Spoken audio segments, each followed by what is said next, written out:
ദർശന പുണ്യം തേടി ബി.ജെ.പി. നേതാവും തിരുവനന്തപുരം കോർപ്പറേഷൻ മേയറുമായ വി രാജേഷ് തളിപ്പറമ്പ് രാജരാജേശ്വര ക്ഷേത്ര സന്നിധിയിലെത്തി. ശനിയാഴ്ച രാവിലെ 11 മണിയോടെയാണ് രാജേഷ് രാജരാജേശ്വരന്റെ മണ്ണിലെത്തിയത്. മേയർ സ്ഥാനം ഏറ്റെടുത്ത് ദിവസങ്ങൾ കഴിയുന്തോറും സമൂഹത്തിന്റെ വിവിധ മേഖലകളിൽ നിന്നും ലഭിച്ചുവരുന്ന പിന്തുണ ആത്മവിശ്വാസം നൽകുന്നതാണെന്ന് വി രാജേഷ് മാധ്യമങ്ങളോട് പറഞ്ഞു.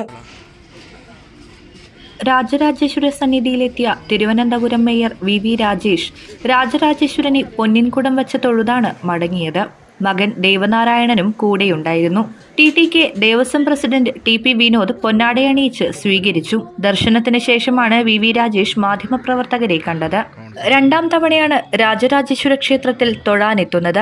മേയർ ചുമതല ഏറ്റെടുത്തതു മുതൽ സമൂഹത്തിന്റെ വിവിധ മേഖലകളിൽ നിന്ന് പിന്തുണ കൂടി വരികയാണ്. ഇത് ആത്മവിശ്വാസം നൽകുന്നുവെന്നും വി രാജേഷ് പറഞ്ഞു. സാധാരണക്കാർക്ക് ഒരുപാട് കാര്യങ്ങൾ ചെയ്തു കൊടുക്കാനുണ്ട്. ചില പ്രതിസന്ധികളുണ്ട്. അടുത്ത ദിവസം മുഖ്യമന്ത്രിയെയും പ്രധാനമന്ത്രിയെയും നേരിട്ട് കാണും. തിരുവനന്തപുരത്തെ മാതൃകാ കോർപ്പറേഷനാക്കി മാറ്റാമെന്ന ആത്മവിശ്വാസമുണ്ട്.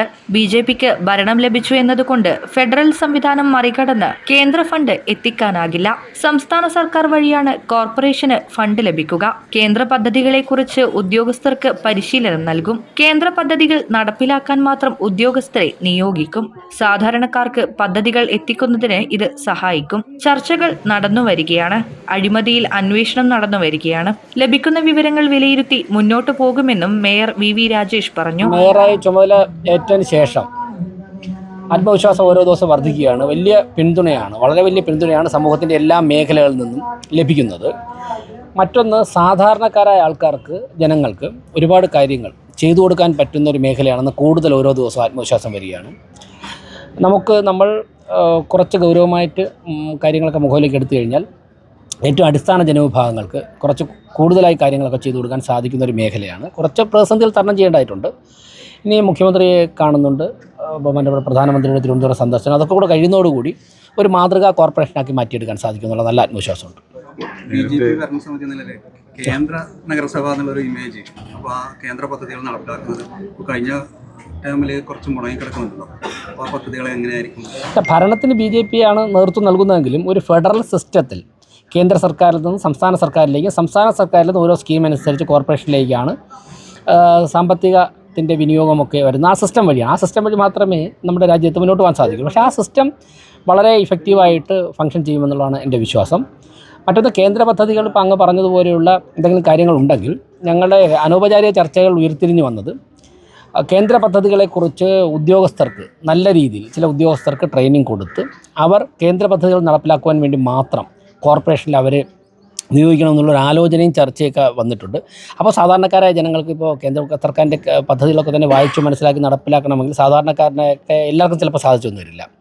അതിൻ്റെ ഡോക്യുമെൻറ്റ്സ് ഏതൊക്കെ വേണം അത് കൃത്യമായിട്ട് ഹാജരാക്കണം. അപ്പോൾ അതിന് ഉദ്യോഗസ്ഥർക്ക് ട്രെയിനിങ് കൊടുത്തിട്ട് കോർപ്പറേഷനിൽ തന്നെ അവർക്ക് ഒരു സ്പേസൊക്കെ കൊടുത്തു കഴിഞ്ഞാൽ അതുമായി ബന്ധപ്പെട്ട് വരുന്ന ജനങ്ങളുടെ സംശയങ്ങൾ ദൂരീകരിക്കാൻ പെട്ടെന്ന് തന്നെ നടപ്പിലാക്കും. അപ്പോൾ ഇൻഷുറൻസ് പദ്ധതികൾ ഇങ്ങനെയൊക്കെ ഉള്ളത്, അതുപോലെ തന്നെ മുദ്രാ ലോണിന് എന്തൊക്കെ ചെയ്യാൻ സാധിക്കും, അങ്ങനെ ഒരു ആലോചനയുണ്ട്. കൗൺസിലൊക്കെ കഴിഞ്ഞ് സ്റ്റാൻഡിംഗ് കമ്മിറ്റി ഇലക്ഷൻ കൗൺസിലൊക്കെ കഴിഞ്ഞിട്ട് മാത്രമേ ഞങ്ങൾ അതിലേക്കുള്ള തീരുമാനങ്ങളിലേക്ക് പോവുകയുള്ളൂ. അല്ല, കോർപ്പറേഷൻ അനുവദിച്ച ബസ് എന്നുള്ള പ്രയോഗമല്ല. അതായത് ബസ് ഓടിക്കേണ്ടത് KSRTC ആണ്. KSRTC തന്നെയാണ് ഓടിക്കുന്നത്. അപ്പോൾ അത് തീരുമാനമെടുക്കേണ്ട അവർ തന്നെയാണ്. അതിൽ കോർപ്പറേഷൻ്റെ കൂടി സ്മാർട്ട് സിറ്റി എന്നുള്ള നിലയ്ക്കുള്ള ചില പങ്കാളിത്തങ്ങളുണ്ടെന്ന് മാത്രമേ ഞാൻ പറഞ്ഞു. ഭരണത്തിൽ അഴിമതിയെ കുറിച്ച് പറഞ്ഞു കേട്ടിട്ടുണ്ട്. അതിൻ്റെ അന്വേഷണം ആരംഭിച്ചിട്ടുണ്ട്. ചില അന്വേഷണങ്ങളൊക്കെ ഞാൻ നേരത്തെ തന്നെ പറഞ്ഞ കാര്യമാണ്. അതിൽ ചില കാര്യങ്ങളൊക്കെ നടക്കുന്നുണ്ട്. അതെങ്ങനെയാണെന്നുള്ളത് വിലയിരുത്തും. നിയമനത്തിന് ആവശ്യമാണെങ്കിൽ മാത്രം നിയമനം നടത്തുക. നിയമനം നടത്തുകയാണെന്നുണ്ടെങ്കിൽ യോഗ്യതയുടെ അടിസ്ഥാനത്തിൽ മാത്രം നിയമനം നടത്തുക.